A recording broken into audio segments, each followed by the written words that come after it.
Dr. Thomas Ashton adjusted his spectacles, the late afternoon sun casting long shadows across his meticulously organized examination room. The scent of antiseptic and faint animal fur, a perfume he'd worn for over 40 years, hung in the air. "Princess Fluffybutt is in excellent health, Mrs. Albright," he said, his voice calm and measured, though a hint of weariness lined his eyes. Mrs. Albright, a woman whose diamonds sparkled more brightly than her cat's personality, nodded, already reaching for her designer handbag. "Just be sure her coat maintains its sheen, Doctor. That's paramount." Dr. Ashton offered a polite, practiced smile as she swept out, leaving a waft of expensive perfume that did little to mask the underlying sterility of the now empty room. He watched her go, then turned to straighten a perfectly aligned stack of medical journals. His gaze fell upon a small, silver-framed photograph on the corner of his desk. A smiling woman, her eyes full of a light that had long since dimmed in his own. He picked it up, his thumb gently tracing her cheek before he set it down with a quiet sigh. The clinic was silent again, the rhythmic tick-tock of the grandfather clock in the waiting area marking the slow passage of another predictable day. He often wondered if this was all there was left, these fleeting interactions, these small manageable ailments. Was there a deeper purpose he was missing, or had he simply seen too much to believe in it anymore? The gentle purr of a well-cared-for pet was a comfort, but sometimes it felt like a whisper in a vast echoing chamber of his own making. What truly makes a life rich, he pondered, staring out at the fading light. Is it the accolades on the wall or something far less tangible? Sometimes the quiet companionship of an animal can teach us more about life than we expect. Has your pet ever taught you an unexpected life lesson? Share your stories in the comments below. We'd love to hear them. The first pale light of dawn was just beginning to touch the rooftops when Dr. Thomas Ashton parked his sensible, aging sedan in its usual spot behind the clinic. The city was still mostly asleep, a quiet hum that was a stark contrast to the often chaotic symphony of barks, meows, and worried human voices that would fill his day. He let himself in, the familiar click of the lock echoing in the stillness. He didn't turn on all the lights immediately, preferring the dim quiet as he moved through the reception area, his footsteps soft on the linoleum. He paused by the front desk, noting the neat stack of files his part-time receptionist, Sarah, would attend to later. He preferred these early hours alone. His first task, a ritual unchanged for decades, was to check on any overnight patients. Tonight, there were none, the recovery kennels empty and sterile. He then moved to the small, slightly overgrown patch of garden at the very back of the clinic, visible only from his private office. Here, shielded from the street, he refilled a small chipped ceramic bowl with fresh water and another with a handful of dry cat food. He did this every morning, a silent offering to the stray tabby he occasionally glimpsed darting through the alleyway, a creature as solitary and wary as he sometimes felt himself to be. He never tried to approach it, never called out. It was a quiet understanding, an offering without expectation. Later, after Sarah had arrived and the morning's scheduled appointments began, Dr. Ashton moved with practiced efficiency. An elderly beagle with a persistent cough, a young Labrador puppy for its vaccinations, a nervous hamster with an overgrown tooth. He was gentle, his hands sure and knowing, his explanations to the owners clear and concise, if not effusively warm. During a brief lull between appointments, Sarah buzzed him. "Dr. Ashton, Mrs. Henderson is on line 1. She says Buster hasn't touched his breakfast and seems very listless. She sounds quite worried." Dr. Ashton picked up the receiver. "Mary, it's Thomas. Tell me about Buster." He listened patiently, his gaze drifting towards the window, towards the alley. He gave her calm advice, suggesting she monitor Buster for a few more hours and bring him in if there was no improvement, subtly waiving the usual consultation fee for a phone call for the elderly widow he knew struggled on a small pension. He wouldn't mention it, and neither would Sarah. It was just how things were done, an unspoken kindness woven into the fabric of his long career. The resilience of these creatures, their ability to trust again after hardship, often mirrored the quiet strength he admired, a strength he himself had to call upon more often than he cared to admit. The mid-morning rush had just subsided when the clinic door creaked open, admitting not the usual confident stride of a pet owner, but a small, hesitant figure. A young girl, no older than 8 or 9, stood clutching a bundle of what looked like a dirty, oversized dishcloth. Her clothes were clean but faded and patched, her sneakers worn through at the toes. Her eyes, wide and luminous with unshed tears, darted around the unfamiliar waiting room. Sarah, the receptionist, looked up with a kind smile. "Hello there, can I help you?" The girl Lily took a shaky breath. "Please, it's Lucky," she whispered, her voice barely audible. She carefully peeled back a corner of the cloth, revealing a small matted ginger cat, its fur clumped with grime. One of its eyes was swollen shut, and a thin trickle of blood oozed from a cut on its leg. It lay unnervingly still in her arms. "I found him, in the bins behind Mr. Henderson's grocery." He was crying. "I think he's really hurt." Dr. Ashton, walking back from the small lab area with a blood sample vial, overheard the tail end of the girl's plea. He paused, his gaze softening almost imperceptibly as he took in the scene. The tiny, fierce protector and her wretched, silent charge. Poverty was an antagonist he knew well, one that often brought its victims to his door with a quiet desperation that tugged at something deep within him. Sarah's smile faltered slightly as she saw the state of the cat. "Oh, you poor thing. Let's see if Dr. Ashton can take a look." She glanced towards the doctor, a questioning look in her eyes. It was clear the child had no means to pay. Lily clutched the cat tighter. "I don't have any money," she said, the words tumbling out in a rush, her lower lip trembling. "But he's a good cat. He's my only friend. Please, you have to help him. I'll do anything. I can clean cages or sweep floors." Her gaze, full of raw, unfiltered love and fear, was fixed on Dr. Ashton. It was a look that bypassed all pretense, all social niceties, and struck directly at the core of his carefully guarded heart. The bond between a child and their animal, especially when that animal is their sole comfort, is a powerful thing. Have you ever had an animal that felt like your only friend in a tough time? We'd be moved to read your experiences in the comments. Dr. Ashton gestured towards an examination room. "Bring him in, young lady. Let's have a look at your Lucky." His voice was gentle, devoid of the perfunctory tone he sometimes used. Lily followed him, her eyes wide with a mixture of hope and apprehension, still clutching the cat as if it were the most precious thing in the world. He carefully took the bundle from her, laying the small, limp form on the cool, stainless steel table. The cat was indeed in a sorry state, thin, dehydrated, and covered in filth. As Dr. Ashton began his examination, his practiced hands moving with a tenderness that belied his gruff exterior, he explained what he was doing in simple terms. "We need to clean him up first, see what we're dealing with. He's a bit cold, so we'll get him warm too." He noted the swollen eye, the shallow breathing, the cut on the leg which thankfully didn't look too deep, but was certainly infected. As he gently cleaned the grime from around the cat's neck with a warm, damp cloth, his fingers brushed against something small and hard beneath the matted fur. He parted the fur carefully. There, almost invisible against the ginger coat, was a tiny, faded tattoo, a minuscule, stylized letter E, encircled by a delicate wreath of ivy. Dr. Ashton froze, his breath caught in his throat. The examination room, with its bright lights and clinical smells, seemed to recede.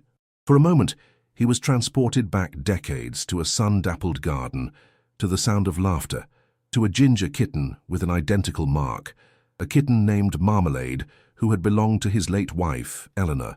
Eleanor, who had loved Ivy, and whose initial E she had insisted on having delicately tattooed on her beloved cat by a specialist vet, a slightly eccentric but charming trend at the time amongst a small circle of her artist friends. It was a foolish, sentimental thing, he'd thought back then, but it had made her happy. He blinked, the present rushing back in. It couldn't be. Marmalade had disappeared years ago, shortly after Eleanor's passing. He'd searched, put up posters, visited shelters, but the cat had simply vanished. Another loss compounding his grief. He'd assumed the worst. Could this possibly be him? The age seemed about right, if the cat had lived a hard life on the streets. His heart began to pound in his chest, a forgotten ache stirring within him. He looked at Lily, her small face etched with worry. He looked back at the unconscious cat, at the tiny, almost imperceptible mark, a mark that whispered of a past he had long since buried. He needed to be sure. This was more than just another stray cat now. This was a ghost from his past, brought to him by a child, with nothing but love to offer. Ashton cleared his throat, pushing his personal turmoil aside for the moment. The cat needed immediate care regardless of its past. "He's very weak, Lily," he said gently. "He has an infection and he's quite dehydrated. We'll need to give him some fluids and antibiotics. He'll also need to stay here for a few days so I can keep a close eye on him." He saw the flicker of distress in her eyes at the thought of separation. "But you can visit him, of course, every day if you like." Lily nodded, tears welling up again, but this time they were mixed with relief. Will he be okay?" "I'll do my very best," Dr. Ashton promised, and for the first time in a long while, he felt a surge of fierce determination that went beyond professional duty. He explained the procedures in simple terms, how the intravenous drip would give Lucky fluids and medicine directly into his bloodstream to help him fight the infection and get stronger, like giving a thirsty plant a big drink of water. He showed her the warm incubator where Lucky would rest, a safe, cozy den. Over the next few days, a new routine formed. Lily would arrive at the clinic as soon as school finished, her worn backpack slung over her shoulder. She'd sit quietly by Lucky's incubator, sometimes reading to him from a tattered storybook, her soft voice a soothing balm. Dr. Ashton found himself looking forward to her visits. He'd provide updates on Lucky's progress. "His fever is down today," or "He ate a little bit of soft food this morning."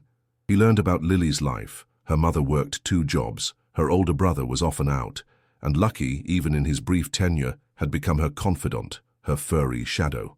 Dr. Ashton, meanwhile, was doing some quiet investigating of his own. He dug out old photo albums, his fingers tracing the images of Eleanor with a ginger kitten.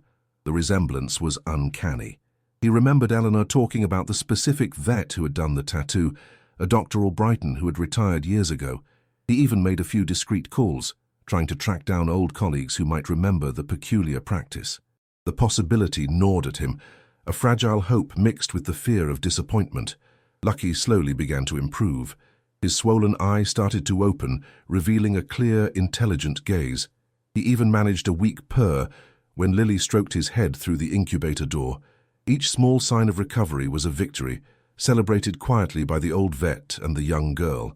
An unspoken bond was forming between them, forged in their shared concern for this small, battered creature. The clinic, once just a place of work for Dr. Ashton, began to feel different, warmer. Lily's unwavering faith in Lucky's recovery, and in him, was a stark contrast to the cynicism that had slowly crept into his own heart. It was like watching a tiny, resilient seedling push its way through concrete. If you believe that a small act of compassion can change the world, don't forget to subscribe to the channel so you don't miss any of our future stories. A week into Lucky's recovery, Dr. Ashton received a call back from an old veterinary school classmate he'd managed to contact, someone who had known Dr. Albrighton. "Thomas, you won't believe this," his old friend Dr. Peterson said, his voice crackling over the line. Albrighton kept meticulous, if somewhat eccentric, records. He had a whole separate ledger for those artistic identifications he did, and yes, he remembered a ginger cat named Marmalade, tattooed for an Eleanor Ashton. Said she was a lovely woman, very fond of Ivy. Dr. Ashton gripped the phone, his knuckles white. "Are you certain?" "Positive." He even described the tattoo perfectly, said it was one of his more tasteful requests. The confirmation sent a jolt through Dr. Ashton. It was him. This battered stray, rescued from a trash bin by a little girl, was Eleanor's Marmalade. The cat he had mourned, the living link to his happiest years, had been alive all this time, wandering, surviving. How many times had he unknowingly passed him by on the street? The thought was a painful twist in his gut. That afternoon, when Lily came for her visit, Lucky was out of the incubator, sitting in a comfortable cage, his fur now clean and surprisingly soft, though still patchy in places. He even managed a wobbly walk towards the bars when he saw her. "He looks so much better," Lily exclaimed, her face beaming. She reached a small finger through the bars, and Lucky, or rather Marmalade, rubbed his head against it, a surprisingly strong purr rumbling in his chest. Dr. Ashton watched them, a complex mix of emotions swirling within him. He felt an immense gratitude towards this child, who in her simple act of kindness had brought back a piece of his heart he thought was lost forever. He also felt a pang of guilt. This cat was, by right, his. But he was also Lily's Lucky, the friend she had saved, the creature she loved with an fierce, innocent devotion. He made a decision. He wouldn't reclaim Marmalade, not in the way he initially might have thought. The cat had a new life now, a new person who loved him. But he also couldn't just let this connection fade. He needed to tell Lily the truth, or at least part of it. "Lily," he began, his voice a little unsteady, "there's something quite remarkable about your Lucky. That little mark on his neck, it's very special. It means he was once very loved by someone I knew a long, long time ago. Someone who isn't with us anymore." He paused, choosing his words carefully. "It's like he's carried a little piece of her with him all these years, waiting for someone kind like you to find him." He saw the understanding, and a touch of awe dawn in Lily's eyes. The threads of the past and present were beginning to weave together, creating a tapestry of shared loss and unexpected reunion. A few days later, Dr. Ashton declared Lucky, or Marmalade, as he now thought of him privately, fit to go home. He had waived all the fees, a decision Sarah had simply nodded at with an understanding smile. As Lily prepared to take her beloved cat, she stood before Dr. Ashton, her expression serious. "Dr. Ashton," she said, her small hand reaching into the pocket of her worn jacket. I don't have money for all you did, but I wanted to give you something, for helping Lucky, and for being his friend's friend." She pulled out a small, carefully folded piece of paper. She unfolded it to reveal a child's drawing. It depicted a smiling stick figure with glasses, clearly Dr. Ashton, standing next to a ginger cat with a slightly lopsided halo above its head. Beside them was a smaller stick figure, Lily holding the cat's paw. Around the cat's neck, drawn with meticulous care, was a tiny letter E, surrounded by a green, leafy circle. Underneath, in wobbly, earnest lettering, it read, "Thank you for saving Lucky. He is an angel. Love, Lily." Dr. Ashton stared at the drawing, a lump forming in his throat. He saw not just a child's art, but a reflection of pure, unadulterated gratitude and love. He saw the E and the ivy, a detail he had only briefly mentioned, now immortalized by Lily's careful hand. This simple piece of paper, offered with such sincerity, felt more valuable than any payment he had ever received. It was a testament to the connection they had all formed, a connection that transcended grief, poverty, and the passage of time. He crouched down to her level, his eyes suspiciously bright. "Lily," he said, his voice thick with emotion, "this is the most wonderful gift I have ever received, thank you." He carefully took the drawing, his fingers trembling slightly. "I will treasure this, always." Lily beamed, her missing front tooth making her smile even more endearing. She then turned to the cat carrier, where Marmalade was now comfortably settled on a soft blanket Dr. Ashton had provided. "Come on, Lucky," she whispered. "Let's go home." As she walked towards the door, her small figure radiating happiness, Dr. Ashton watched her, the drawing clutched in his hand. He felt a warmth spread through him, a feeling he hadn't experienced in years. It wasn't just the return of Marmalade, it was the innocence and kindness of this child, her unwavering belief in the good that had begun to thaw the ice around his own heart. He realized that true wealth wasn't in a bank account or material possessions. It was in these moments of human connection, in the ability to give and receive love, no matter how small the gesture. If the story of Lucky and Lily has touched your heart, share this video with a friend who also loves animals as much as we do. Let's spread this chain of kindness. After Lily and Marmalade left, Dr. Ashton carefully smoothed out the drawing and pinned it to the bulletin board in his office, right next to the silver-framed photograph of Eleanor. It didn't quite match the professional accolades and diplomas, but somehow it seemed to belong there more than any of them. He found himself smiling, a genuine, unforced smile that reached his eyes. The encounter had changed something fundamental within him.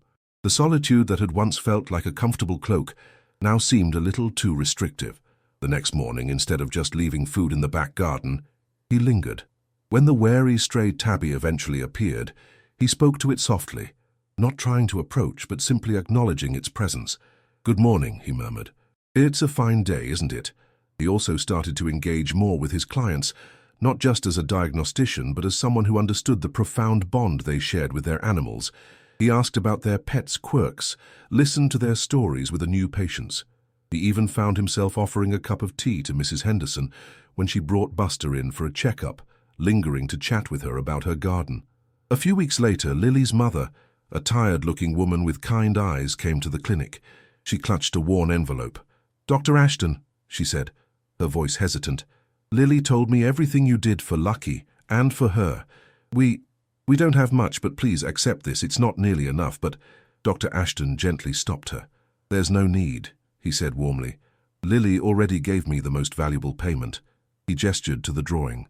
"Knowing that Lucky is safe and loved, and seeing Lily so happy, that's all the thanks I need." He then surprised himself by adding, "Perhaps Lily could bring Lucky in for a free checkup in a month or so.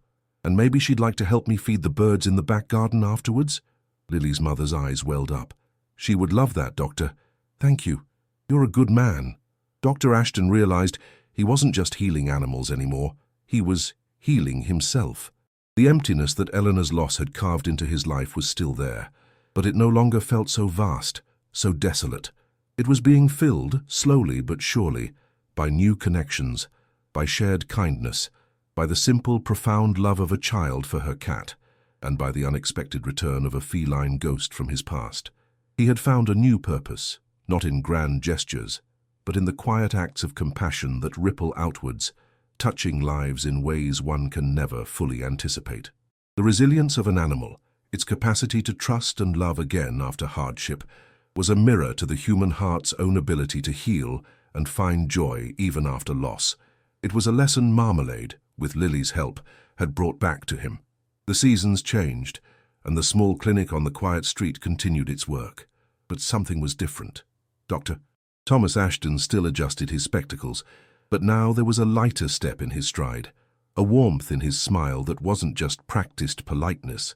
Lily became a regular visitor, not always with Marmalade, but sometimes just to share a story from school, or to help Dr. Ashton fill the bird feeders in the back garden, where the once wary stray tabby now occasionally allowed him a gentle pat.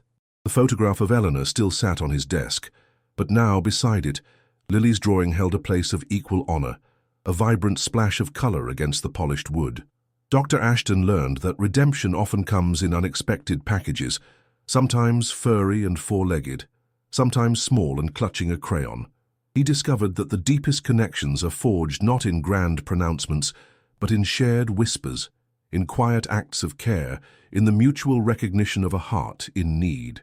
The story of Marmalade, the cat found in the trash, became a quiet legend in the clinic, a reminder that second chances are real, for animals and for people alike. It showed that even a life weathered by loss and solitude could find new bloom in the most unexpected of gardens, watered by the innocent kindness of a child and the unwavering loyalty of a pet. The true richness of life, he finally understood, wasn't in what he had lost, but in what he could still give, and in the love that, like a resilient ivy, always found a way to grow, even in the most unlikely places. If the story of Marmalade also touched your heart, leave a comment below telling us about your own four-legged companion. We would love to read it.